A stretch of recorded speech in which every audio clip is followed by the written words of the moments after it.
Hello, greetings to you wherever you may be on our beautiful planet, the third rock from the sun. This is Self-Discovery video series number 6, the title being My Past Life in Mongolia.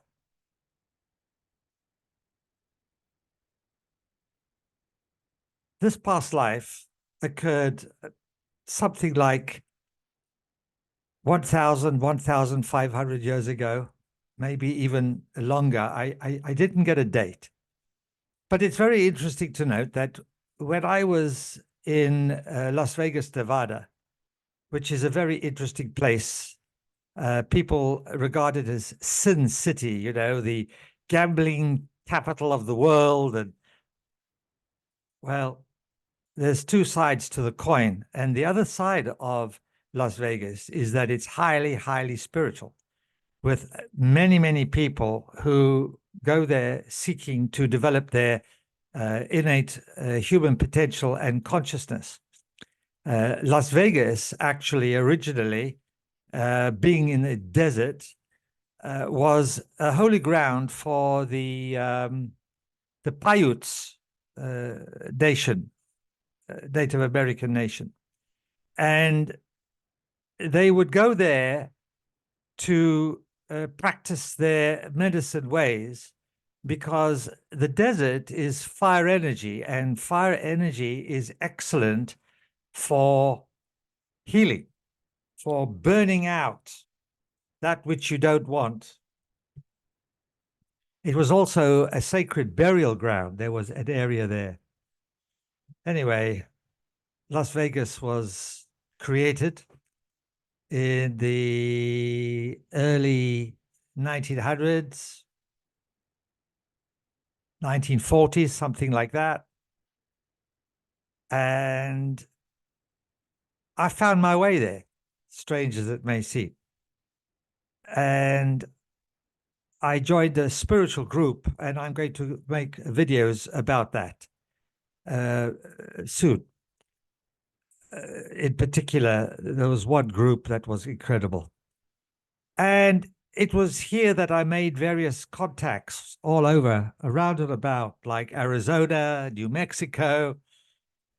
And I met some people who were adept at helping one to reconnect with past lives.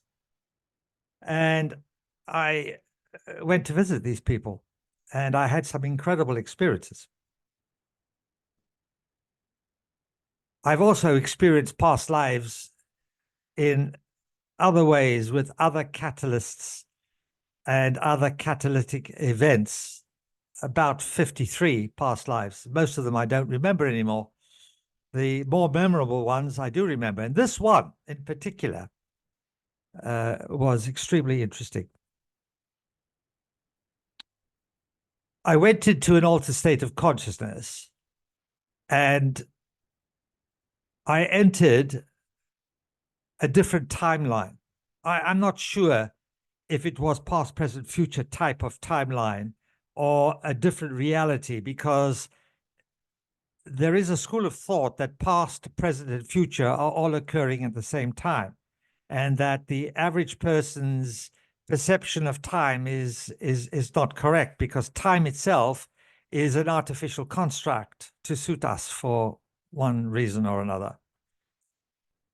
So time travel, dimensional realities, parallel universes, it's all a very interesting subject together, all together.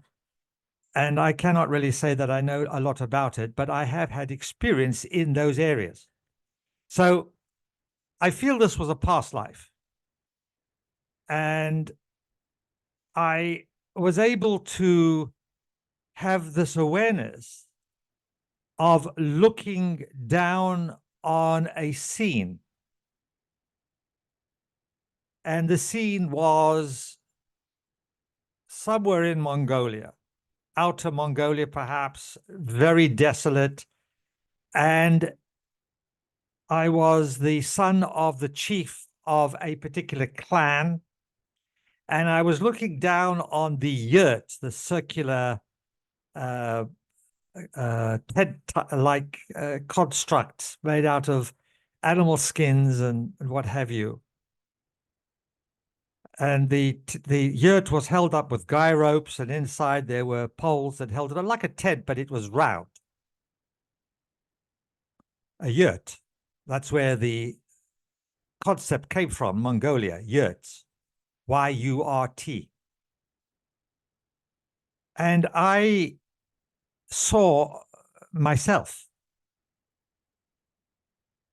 Different body, same soul, but the me in the present time was seeing myself in another time. I feel it was a past life. And this is the story. I was born to this chief, and he was macho man, you know, strong, big guy, a dictator.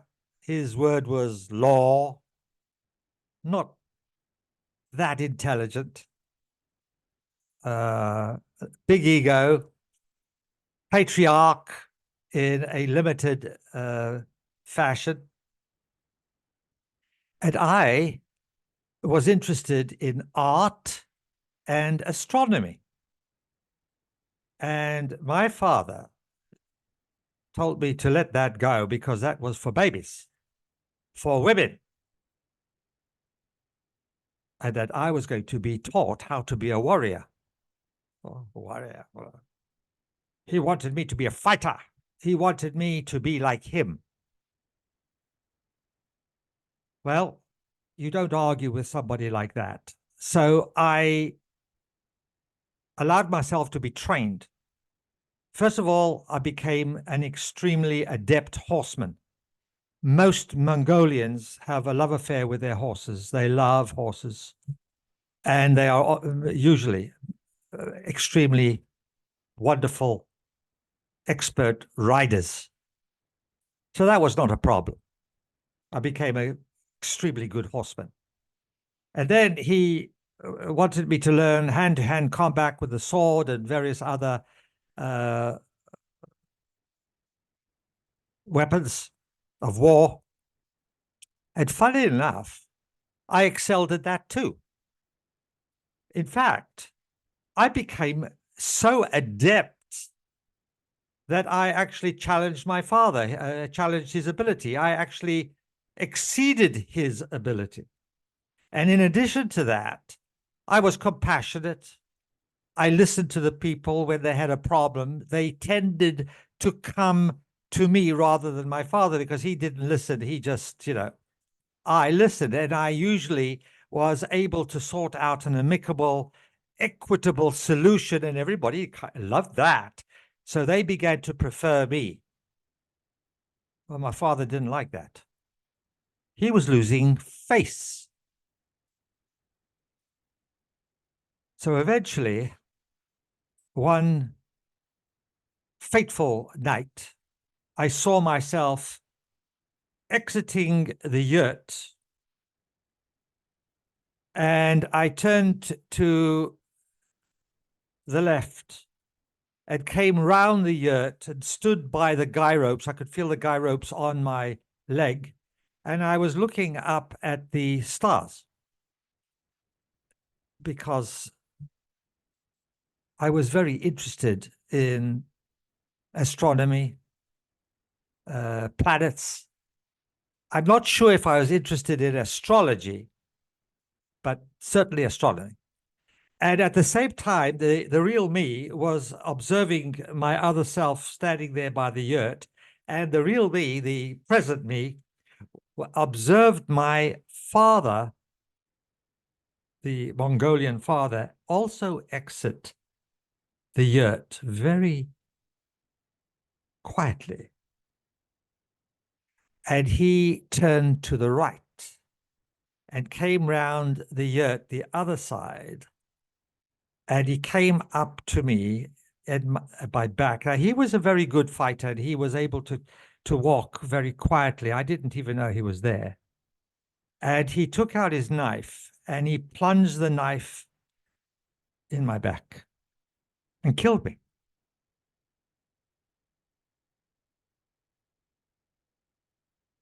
Well, I experienced the emotion. I experienced the betrayal.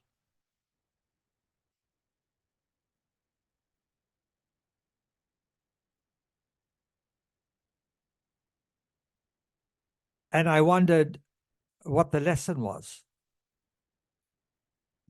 in my present life. I also realized that I now knew the reason why, for years, I had this pressure in between my shoulder blades, as if there was a golf ball there pressing. And I would go to the chiropractor every week, and they would adjust me, and I would be relieved of this pressure for a few days. They would come back. I thought, that's interesting. So that scene ended, and I returned to my normal life. And I had a friend, a female friend, who was a psychic in Las Vegas. And I never told her this story. I kept it very quiet to myself. It's only now in my older years that I'm sharing all this, bearing my soul to everybody. But then I didn't say anything to anybody. And this was around the time my mother died. This was 1994. And my mother died in England, and I was in America, and there were some very strange, difficult challenges, and I couldn't get to my mother before or even after she died. My brother had to go and deal with everything. I couldn't leave America.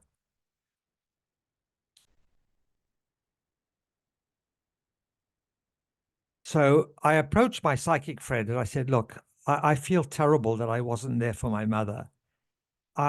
Is there some way that you can help me connect with my mother, and then I can talk with her and resolve it all? And she said, not a problem. Made a time, a day, an evening. You come to my apartment in Las Vegas and we will do that. So I knocked on the door. She answered, invited me in. I'm walking across the floor of her living room in front of her. And she says, they used to call me Tony. Now I prefer Anthony. I don't know why. I guess it's my original name that my mother gave me. But anyway, it doesn't matter to me. She called me Tony. She said, Tony, excuse me, but I'm psychically seeing a knife sticking out the back, out of your back. What's all that about? So I told her the story. I said, describe the hilt of the knife. She did. I said, same knife. My father's knife. Psychically, it was still in my back, causing me that pressure in my back. So she said, look, let me do a psychic healing. I'm withdrawing the knife, and I'll do a psychic healing, and then we'll call your mother. Thank you very much. So that's what she did. She called my mother. My mother arrived psychically in spirit form, and she and I chatted for 1/2 hour, half an hour. I was crying. My mother was really emotional, and she just, everything was fine. We resolved everything. She just understood everything, and everything was fine. And I was at peace. And then I went about my daily life. And guess what? The pressure in my back had disappeared. Now, some people might say to me, well, you were in an altered state of consciousness. You imagined your father killing you and being a Mongolian. Yeah, it's possible. I'm not going to deny that. It was real to me. But when I walked into my friend's apartment, and without knowing the story, she saw this knife psychically protruding out of my back, and she described the hilt, and it was the same knife. This is proof for me. And if that's not proof for you or anybody else, that's your problem. But it was proof for me. And this was one of my past lives. There are others that I would like to share with you. And I'd like to just add this. One of my lessons and challenges in life was that people lied and deceived me. Deception. I experienced this in my two marriages before.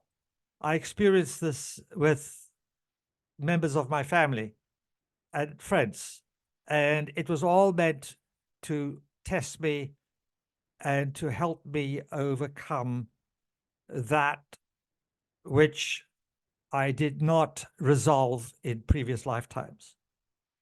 Because the treachery and the betrayal of my father left an indelible impression upon my psyche.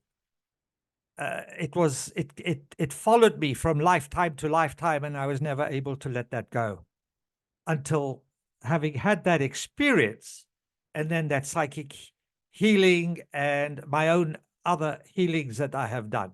So past life therapy can be very useful. Now, I became, this is one of the reasons I became a clinical hypnotherapist. I specialized in past life therapy.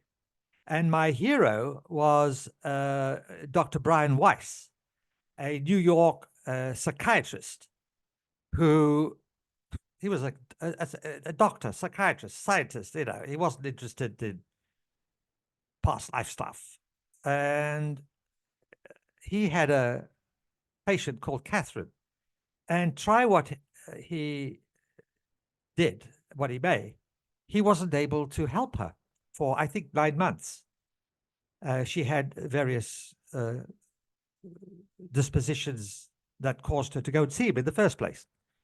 So in the final analysis, before he let her go, he said, look, let's try hypnosis. He learned a bit of hypnosis. Most psychologists and psychiatrists know a bit about hypnosis, but they don't practice it because they prefer to do their psychology or their psychiatry.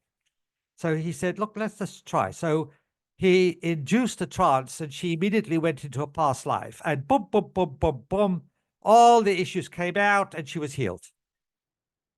So now Dr. Brian Weiss developed his art as a hypnotherapist, and he specialized in past life therapy, and he became the world-renowned authority on past life regression, recall therapy. And after a number of years of great success, and wrote a book called Many Lives, Many Masters by Dr. Brian Weiss. I suggest you read it. It's fantastic. Absolutely. He was my hero.